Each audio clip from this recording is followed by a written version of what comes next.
എല്ലാ പ്രേക്ഷകർക്കും പുതിയൊരു വീഡിയോയിലേക്ക് സ്വാഗതം. മലയാള സിനിമയിൽ തുടങ്ങി തമിഴ് തെലുങ്ക് ഇൻഡസ്ട്രിയിൽ വ്യക്തമായ ഒരു സ്ഥാനം നേടിയെടുത്ത മലയാള നടനാണ് ദുൽഖർ സൽമാൻ. അതുകൊണ്ട് തന്നെ അദ്ദേഹത്തിന്റെ ഈ അടുത്തിറങ്ങിയ സിനിമകളൊക്കെ ഇന്ത്യൻ തലത്തിൽ പാൻ ഇന്ത്യൻ തലത്തിൽ റിലീസിനെത്തിയത്. എല്ലാ ഭാഷകളും നന്നായി കൈകാര്യം ചെയ്യുന്ന DQ അദ്ദേഹത്തിന്റെ സിനിമകൾ 5 ഭാഷകളിലും ഒരേ സമയം തന്നെ റിലീസ് ചെയ്യാറുണ്ട്. അതും 5 ഭാഷയിൽ സ്വന്തം ശബ്ദത്തിൽ തന്നെ അദ്ദേഹം ഡബ് ചെയ്യാറും ഉണ്ട്.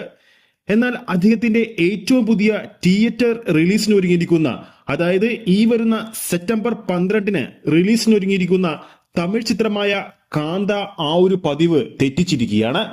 കൂടുതൽ വിവരങ്ങളിലേക്ക് പോകാം. അതിനു മുമ്പ് നമ്മുടെ ചാനൽ ഇതുവരെ സബ്സ്ക്രൈബ് ചെയ്തിട്ടില്ലെങ്കിൽ ചാനൽ ഒന്ന് സബ്സ്ക്രൈബ് ചെയ്ത് സപ്പോർട്ട് ചെയ്യുക.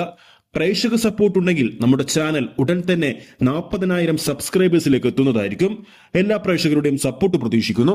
പ്രേക്ഷകർ ആകാംക്ഷയോടെ കാത്തിരിക്കുന്ന കാന്ത സിനിമ റിലീസ് ചെയ്യുന്നത് തമിഴിലും തെലുങ്കിലും മാത്രം എന്നാണ് പുതിയ റിപ്പോർട്ടുകൾ സൂചിപ്പിക്കുന്നത്. അതായത് ചിത്രത്തിന്റെ മലയാളം പതിപ്പ് ഉണ്ടാകില്ല. മലയാളത്തിന് പുറമെ കന്നഡ, ഹിന്ദി ഭാഷയിലും ചിത്രത്തിന്റെ റിലീസ് ഉണ്ടാകില്ല.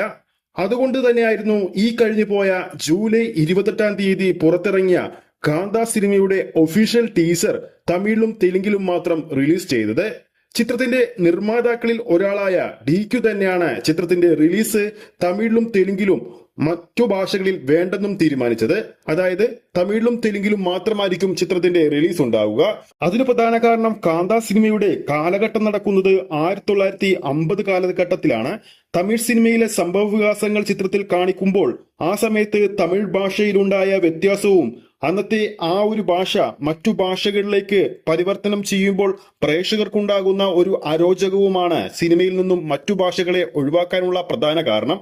ദുൽഖർ സൽമാന്റെ അവസാനമിറങ്ങിയ ലക്കി ഭാസ്കർ എന്ന തെലുങ്ക് ചിത്രത്തിന്റെ മലയാളം പതിപ്പ് മാത്രം കേരള ബോക്സ് ഓഫീസിൽ അന്ന് സ്വന്തമാക്കിയത് 22 കോടിക്ക് മുകളിലായിരുന്നു. ദുൽഖറിന്റെ ഈ ഒരു തീരുമാനത്തോട് യോജിക്കാൻ കാരണമെന്ന് പറയുന്നത് മലയാളികൾ എന്തായാലും തമിഴ് സിനിമ മലയാളത്തിൽ കാണാൻ ശ്രമിക്കുന്നത് കുറവായിരിക്കും. തമിഴ് പതിപ്പ് തന്നെ കാണാനായിരിക്കും ഭൂരിഭാഗം മലയാള സിനിമാ പ്രേമികളും ശ്രമിക്കുന്നത്.